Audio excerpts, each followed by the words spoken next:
Hi everyone, and welcome to my presentation, GhostRace, Exploring and Mitigating Speculative Race Conditions. My name is Hany Ragab, and this is a joint work between VUSEC and IBM Research Zurich. So in this talk, I will be presenting speculative race conditions, which is a new class of speculative execution attacks that allows an attacker to bypass synchronization primitives in modern operating systems.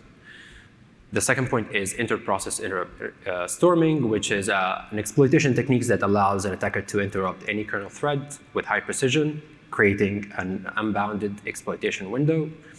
The third point is our gadget scanner that has identified more than 1,200 gadgets in the Linux kernel affected by speculative race conditions.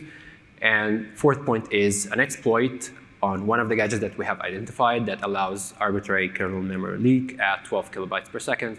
And the last point is the mitigation that we had to develop to cover the identified gadgets. So a bit of background, I mentioned speculative execution. So let's start with Spectre v1, which is the variant of speculative execution that we actually use in our attack. In this case, Spectre v1 allows an attacker to mistrain the branch predictor such that it would mispredict a memory access to a secret that resides in the cache, allowing to leave a microarchitectural trace that would be observable in a later time, creating a conditional branch misprediction.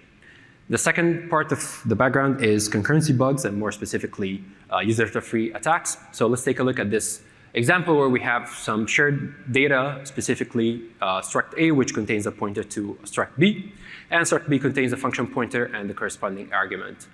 This is how it would look like in memory. And let's say that we have thread 1 where we have a function that at some point contains, calls the k-free of the B pointer, and then assigns null to the pointer we just freed. And we have another thread that would be executed concurrently, where we check whether the function pointer contained in the B pointer is still valid, and in that case, we would call the function pointer.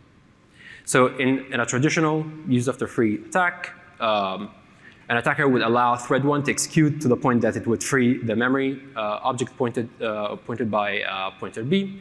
And then after that happens, it would reallocate the memory region that was just freed by the original object with a malicious object that it would use to hijack the execution.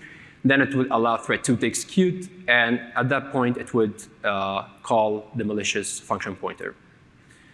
Modern operating systems prevent these kind of attacks by using synchronization primitives that would prevent the concurrent execution of the two threads. So thread 1 would enter the corresponding critical region, acquiring the corresponding lock, frees the memory object, assigns null, and then exits. And then later, thread 2 would execute by entering its corresponding memory region, critical region. And by doing so, we have a race-free critical region thanks to synchronization primitives. So this was a simplified example of the real gadget that we actually are going to use throughout the rest of the presentation, which is a gadget that we have identified with our gadget scanner that is located in the NFC driver in the Linux kernel. And it's part of the process of handling all the messages that would be sent to an NFC device. Before moving forward, we would like to ask two research questions in our work. The first one is, how do synchronization primitives behave during speculative execution? And the second one, what are the security implications for modern operating systems? So the goal of this work is, or at least on this specific gadget, is to speculatively hijack the control flow. As we can see here, by having synchronization primitives, we cannot concurrently execute the two threads. It would be impossible architecturally. But microarchitecturally, and more specifically on the speculative execution path of thread 2, this could be potentially possible. We will see how. There are some challenges, obviously, to overcome in order to be able to speculatively hijack the control flow. The first one is, obviously, how we would bypass the synchronization primitive. The second one is, how do we stop thread 1 from right between the k-free and the null update of the pointer such that we would have an exploitation window to be able to execute thread 2 speculatively. The third challenge is that how do we would reallocate the freed memory region with a malicious object that would hijack the execution. And the fourth one is, where would we hijack the execution to once we were able to execute threat 2 speculatively. For time constraint, I will be focusing only on challenge 1 and 2, and I will start with challenge 1. So turns out that mutex lock in this case, but generally speaking, synchronization primitives on an x86 architecture in the Linux kernel are implemented through a conditional branch, and then a series of inline function calls that would end up calling a macro, the row try compare exchange, that would execute an atomic log compare exchange to check whether the mutex in this case or the synchronization memory pointer has been taken by another thread or not. So in other words, we have a conditional branch and only a log compare exchange. But the problem is that being atomic does not mean serializing the execution. So if we think about speculative v1, it means that if an attacker can mistrain the branch predictor to mispredict that conditional branch and then execute the log compare exchange speculatively, we would be able to re-enter the architecturally executed or the critical region that is being architecturally executed by another thread, but this time we re-enter it speculatively, creating a speculative race condition. So this is how we solve challenge 1. Challenge 2 is how do we execute thread 1 and stop the execution right between K3 and the null update of the pointer so we can execute thread 2 speculatively. So let's take a look at the victim core and the victim thread and what happens there. The first step that the attacker would do is to set a high precision hardware timer that would expire sometime in the future. We'll see how this will come handy later. And then now we will execute the code of thread 1. So we call K3, and inside K3 we can see that the original exploitation window to be able to perform a use-after-free attack is right after the listDel, where we actually release the memory object back to the memory allocator, and all the way until the end of the function, and right before assigning null to the pointer.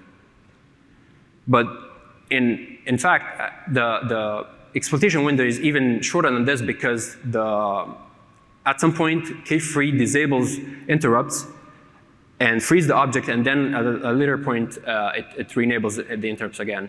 So the actual exploitation window is actually 8 instructions wide or long.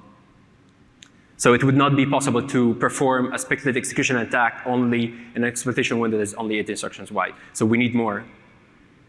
At that point, the hardware timer that we have set in the first step will expire.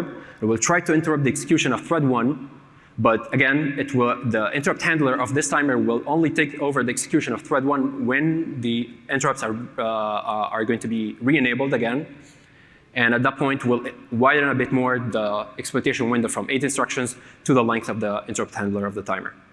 But again, it would not be long enough to be able to fit an entire speculative execution attack.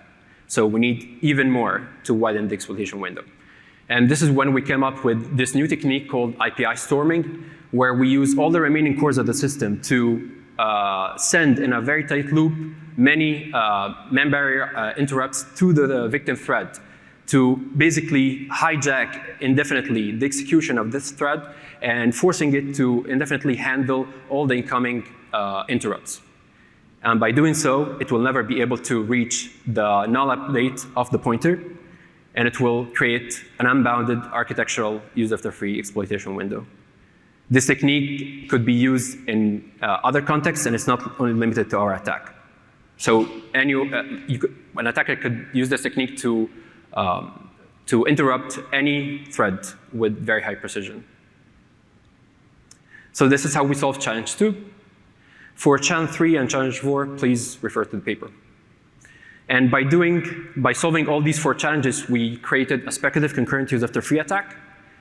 And we performed this attack on this specific NFC gadget, but actually there are many other gadgets where a similar attack could actually happen. And in order to do so, we analyze the attack surface of the Linux kernel by creating a gadget scanner using the coccinelle patching engine. And we statically analyze the Linux kernel version 5.15.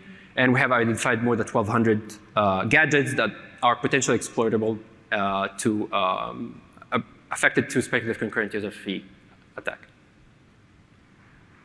We mitigate this vulnerability at the core of its issue in the implementation of different synchronization primitives. So we noticed that most of the synchronization primitives are being implemented using this macro, so the row try compare exchange. So we simply add an elfence instruction to serialize the execution of that path. And by doing so, we measured the performance overhead of this mitigation on LMBench, which is a system called microbenchmark, and we obtained a 5% geometric mean performance overhead. To conclude, I presented speculative race condition, which is a new class of speculative execution attacks that bypasses all synchronization primitives in modern operating systems. I presented inter-process interrupt storming, which is a new exploitation technique that allows an attacker to interrupt any kernel thread with high precision. We presented the gadget scanner that has identified more than 1,200 gadgets in the Linux kernel that are affected to speculative concurrent use-after-free attack, and an exploit that uses one of these gadgets to leak arbitrary kernel memory at 12 kilobytes per second, and a mitigation, a simple mitigation, yet effective, that has a performance overhead of only 5%. Thank you.